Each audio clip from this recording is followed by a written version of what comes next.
was meant to be here, but was called away on other essential duties. I think we can all appreciate that. Ghana is privileged to host this gathering of global experts, policymakers, researchers, community advocates, partners, and leaders who continue to shape the future of health on our continent.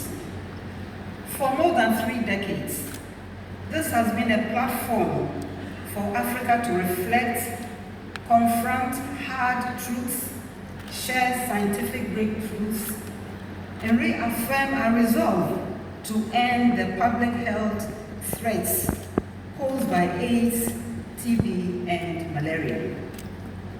The theme for Icasa 2025 speaks to the shifting global environment. Donor priorities are changing. Fiscal pressures are tightening.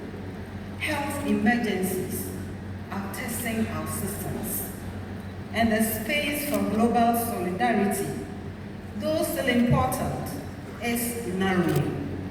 In such a moment, Africa must step forward with vision and leadership. We must own our agenda, define our priorities, and build strong, sustainable, self-reliant systems. Across the world, we have witnessed remarkable progress in reducing new HIV infections and AIDS-related deaths. Antiretroviral therapy has saved millions of lives. Innovations such as HIV self-testing and long-acting injectables are driving prevention.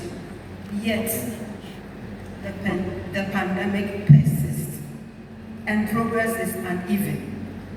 Africa, home to over 2/3 of the global HIV burden, continues to face profound disparities in access and outcomes. While the 95 targets are within reach for many nations, others remain far behind.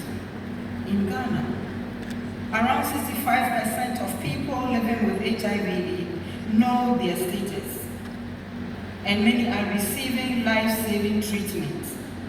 New infections have steadily declined, and community-led organizations remain the backbone of our response.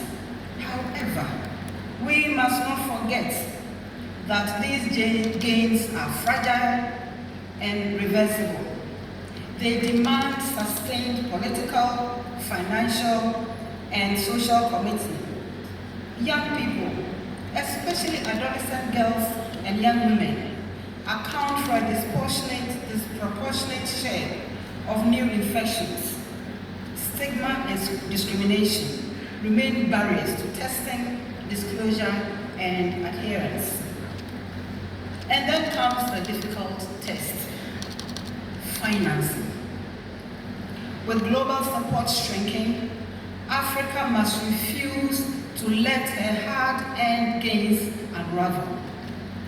This is our chance to be bold, to rethink, redesign, and rebuild a sustainable financial foundation for the next generation of health security. Distinguished delegates, if Africa is to end AIDS, and I agree with you, we can end it, we must lead our own response.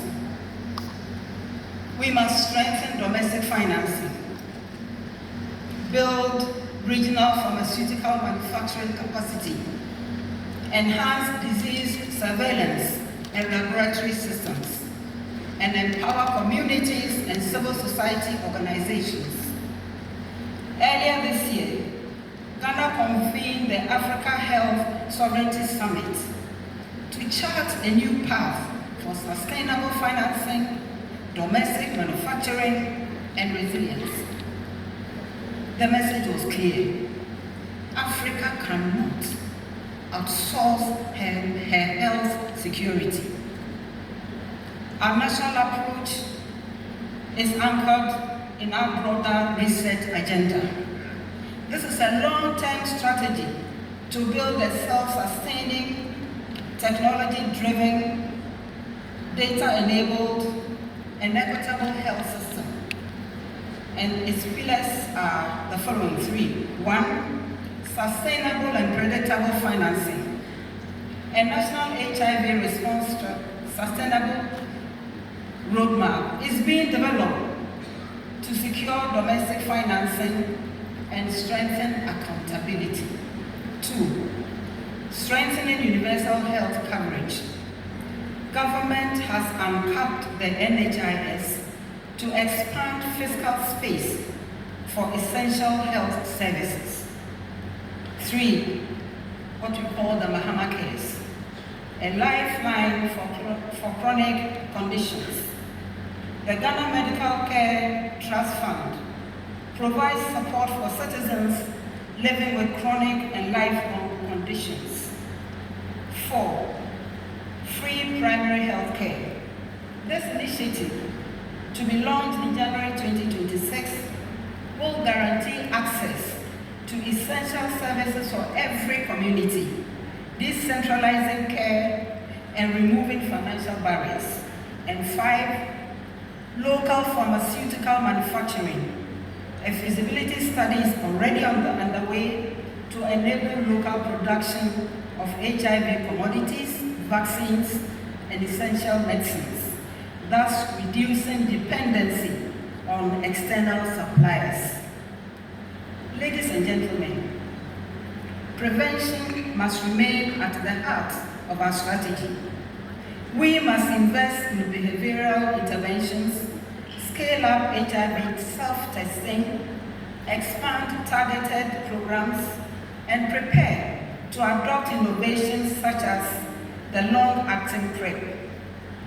These can change the trajectory of the epidemic, but only if Africa strengthens regulatory and self-delivery systems. Our communities have been the engine of our progress. Therefore, we must strengthen community systems, empower youth-led organizations, and center affected populations in decision-making.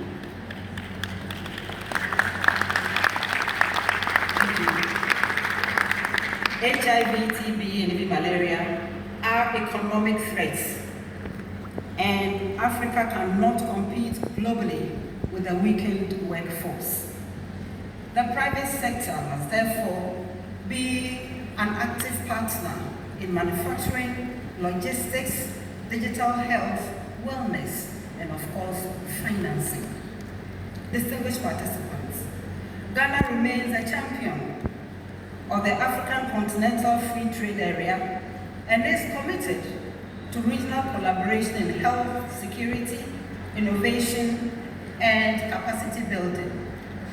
The next 5 years are the critical window that will determine whether we can reach the 2030 targets of ending AIDS as a public health threat. We know that this is Africa's decisive moment. We possess the science, the knowledge, and the leadership, and of course the resilience. What we need to bring to the fore are unity, consistency, and the courage to prioritize sustainable solutions over short-term fixes. Let us advance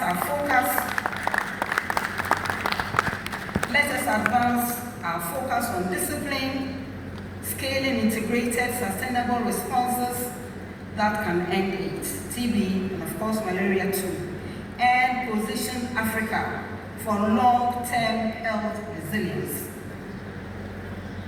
Once again, on behalf of His Excellency the President, I welcome all of you. Enjoy the hospitality of our people. I welcome all of you to Icasa 2025. And I want to thank my relatives, the Nigerians, who I know they are here, for admitting that the best jollof from the continent. Thank you very much.